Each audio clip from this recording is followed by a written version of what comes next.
Halo Sinekrip, balik lagi bareng gue Arya dan ya seperti biasalah ya di pertengahan minggu pasti akan ada review film-film luar yang baru tayang di bioskop. Salah satunya adalah film yang gue tonton ya kemarin, tapi ini bukan film Dirty Vote ya. Jadi kalau kalian pengen nonton film itu silahkan nonton aja ke YouTube ya, karena itu adalah film yang tidak akan pernah bisa direview. Oke, sekarang gue mau ngomongin film superhero, judulnya adalah Madam Web. Ini adalah film keempat berarti ya dari Sony Spider-Man Universe. Yang pertama itu ada Venom, terus ada Venom 2, terus ada Morbius, film favorit semua orang. Menariknya lagi, film Madam Web ini bukan cuma ada Madam Web-nya doang ya, tapi ada juga penampakan dari Spider-Woman. Tiga-tiganya. Film ini tuh sebenarnya lumayan bagus. Kalau tayang 20 tahun lalu.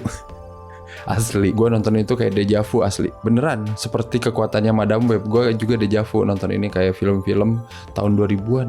Kayak pernah gitu, gue nonton film-film model gini. Tayang di tahun 2024 gitu ya, di tengah film-film superhero terutama yang udah makin beragam, terus nongol Madam Web yang menurut gue sebenarnya decent, tapi kalau tayang 20 tahun lalu gitu. Jadi kalau kalian mencari sesuatu yang benar-benar mind blowing, benar-benar mutakhir gitu dari film superhero, ya kalian nggak usah ekspektasi banyak-banyak lah, karena mungkin film ini ditujukan buat orang-orang yang tidak terlalu mencari kesempurnaan gitu di film-film superhero. Yang sempurna di sini cuma satu, yaitu Dakota Johnson. Nah udah, itu aja alasan kuat gue masih bisa nonton film ini dari awal sampai akhir.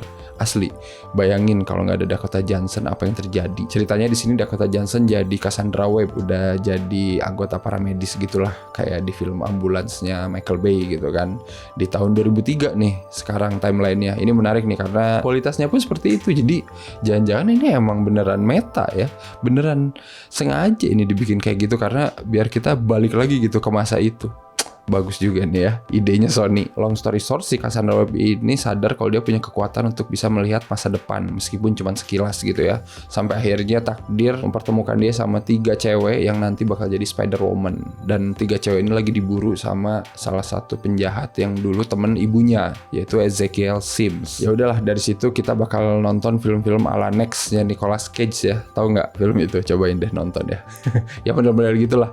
Jadi udah tahu kejadian di masa depan sekilas, langsung di preventifnya kayak gimana, kayak gitulah, model-model kayak gitu ya. Jadi sebenarnya ya itu balik lagi, ide secara gagasan tidak ada yang baru gitu. Yang baru di sini adalah penampilan Dakota Johnson di film superhero. Gitu aja sih sebenarnya. Udah, itu aja yang perlu kalian pegang teguh untuk nonton film ini sampai beres. Tapi gue serius ini, secara treatment film ini tuh kayak masih jauh banget gitu kalau dibanding sama film-film superhero yang tayang 5 tahun terakhir lah minimal gitu. Bahkan kalau mau gue sandingin gitu sama Morbius atau Venom ya di Sony Spider-Man Universe, gue masih lebih enjoy Venom karena adegan-adegan sekuen-sekuen actionnya itu masih seru gitu, masih kayak menarik untuk ditonton meskipun ya standar aja ceritanya. Adegan pertamanya pun gitu ya, pas opening gitu, ketika ceritanya ibunya si Cassandra Webb ini terluka terus ditolong sama Spider People, itu tuh kayak anjir, adegannya kayak bener-bener ini kok gini banget gitu ya. Adegannya itu benar-benar nggak mencerminkan ada sesuatu yang misterius gitu, ada sesuatu yang keren datang dari para spider people yang bergelantungan, yang merayap di hutan-hutan Amazon. Nah gue tuh nggak dapet feel kayak anjing keren nih gitu. Nanti setelah itu pun treatment action yang dikasihnya tuh emang bener-bener B aja gitu. Jadi gue kayak ngerasa ini mah nggak usah dikasih judul Madam Web juga bisa gitu, jadi film Next 2 misalkan ya. Film ini tuh justru malah sibuk nge-teasing gitu setengah jam pertamanya gitu, kalau film ini tuh ada kaitannya sama Peter Parker. Please, kalian harus sadar, temen gue adalah Ben Parker yang nanti jadi pamannya Peter Parker. Terus Ben Parker punya kakak ipar yang lagi hamil gitu kan, terus lagi mikirin namanya siapa ya anak ini. Itu lucu tuh, nge-teasing kayak penonton tuh siapa sih dia gitu ya, kayak pengen tahu banget gitu. Tapi ya udah, gue udah tahu. Selain treatment action yang B aja, film ini juga tidak didukung dengan villain yang meyakinkan gitu. Asli, villain di sini tuh ya kayak robot. Si Ezekiel ini gue ngeliat bahkan kayak beberapa dialognya itu kayak dubbing tapi nggak pas asli, karena gue nggak ngerasa dia kayak ngomongin dialog itu gitu, kayak orang lain yang ngomong. Ini gue nggak tahu ya apa gue aja yang nonton kayak gitu, cuman gue ngerasa kayak kaku anjir ini villainnya itu gitu. Jadi pengen dibikin serem tapi gue tidak merasa aura ngerinya gitu, meskipun dibangun di awal kalau dia itu pernah jadi sahabat ibunya si Cassandra Webb gitu. Tapi kan plot itu udah sering gitu, tapi nggak dikasih depth lagi gitu si karakter ini tuh. Jadi gue ngerasa kayak anjing, ini mah villain yang sangat membosankan sih asli. Ketika lu bikin film superhero terus villain lu membosankan, itu sih udah kayak setengah filmnya kehilangan daya tarik sih menurut gue ya. Karena villain di film superhero itu penting. Karakter lainnya sangat-sangat meh gitu ya. Bahkan Adam Scott gitu yang gue suka banget gitu, dia kan sebenarnya sering main role-role yang komedik gitu, dan di Severance dia main role yang lebih serius. Itu salah satu seriesnya Adam Scott yang gue suka banget gitu ya. BTW season 2-nya bakal tayang bentar lagi mungkin. Di sini juga dia bisa ngasih sesuatu yang berbeda gitu sebagai karakter Ben Parker. Cuman ya udah, dia nggak bisa juga menolong film ini biar terlihat lebih hidup lagi gitu, karena ya udah, Ben Parker hanyalah Ben Parker gitu. Di sini kita benar-benar bertumbuh sama charmingnya Dakota Johnson asli. Bahkan ya ada satu adegan yang benar-benar garing banget, yang benar-benar cringe banget, yang benar-benar corny banget pas karakter si Cassandra Webb mikir, oh berarti gue bisa merayap. Itu kan adegannya di shot dari atas ya. Itu tuh pengen dibikin kayak adegan-adegan lucu-lucuan gitu loh. Terus pas dia nyobain merayap terus jatuh. Gitu kan, anjir. Itu bener-bener garing to the max ya. Tapi gara-gara Dakota Johnson yang melakukannya, itu tuh jadi kayak gemes. Anjir, bangsat emang nih film ya. Dia ngasih kelemahan terbesar buat para kaum pria yang nonton. Emang kurang ajar.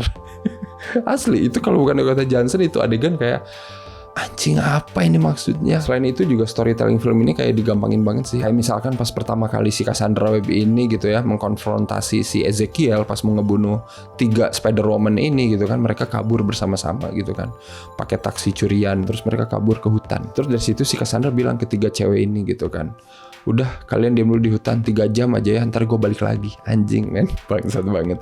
Beneran dong, cabut dulu gitu, nyari petunjuk biar nanti ada adegan bonding si 3 cewek ini gitu di hutan. Terus nanti biar nge-lead ke konflik berikutnya. Akhirnya mereka ketemu gitu sama si Ezekiel di sebuah restoran kecil terpencil. Itu pun kayak dipaksain banget gitu. Kenapa cewek-cewek yang baru diculik tadi siang beritanya udah ada di koran lagi sore-sore? Mereka ini siapa anjing? Dan setelah itu semua berlalu, Cassandra Webb minta titip dulu 3 cewek ini ke si Ben Parker. Tolong jagain, gue mau cari tahu dulu asal usul gue kemana, ke Peru. Oke siap. Dia langsung cus ke Peru gitu ya. Ibaratnya kayak dari Jakarta ke Bekasi asli. Karena nanti ketika dia udah tahu asal usul dia balik lagi ke Amerika pakai taksi curian yang sehari sebelumnya masih dia pakai. Jadi dia intinya parkir dulu di bandara pakai taksi curian, pakai pesawat, cus ke Peru, balik lagi ke bandara yang sama, pakai lagi taksi curian, balik lagi. Anjing. Setelah nonton itu gue ngerasa Sony kayaknya nggak usah ngerilis ini di bioskop lah. Ini tuh kalau dirilis di OTT gue masih bisa nerima loh asli. Kayak film superhero yang ringan, yang kayak secara pengalaman sinematiknya tuh kayak cukup di OTT gitu. Kalau di bioskop tuh kayak ketinggalan zaman sama film-film superhero yang udah tayang. Karena menurut gue ya sekarang kalau mau bikin film superhero tuh ya lu harus muter otak banget sih menurut gue. Karena kita udah banyak banget nonton film superhero gitu, dari segala jenis, segala bentuk gitu kan. Kalau kalian bisa memperlakukan film ini untuk mengingat kembali film-film zaman dulu tahun 2000-an, silakan. Mungkin emang lebih enak dinikmati seperti itu. Tapi kalau kalian mencari sesuatu yang groundbreaking gitu untuk film superhero di tahun 2024, siap-siap kecewa. Itu aja sih menurut gue. Jadi kalau mau gue kasih skor kayaknya 5 cukup lah. 5 itu kayaknya setengahnya udah kebantu sama Dakota Johnson asli. Kalau kalian udah nonton silakan komen juga menurut kalian gimana Madam Web ini. Apakah kalian bisa relate dengan film superhero ini di tahun yang 2024 ini? Dan seperti biasa kalau udah nonton jangan lupa untuk like, share, subscribe Cinecrip, dan thank you juga buat yang udah join membership Cinecrip ya sampai detik ini. Yang belum join silakan boleh join aja, gampang tinggal diklik tuh di bawah video ada klik join. Oke, kalau gitu sampai ketemu lagi di episode selanjutnya. Bye bye.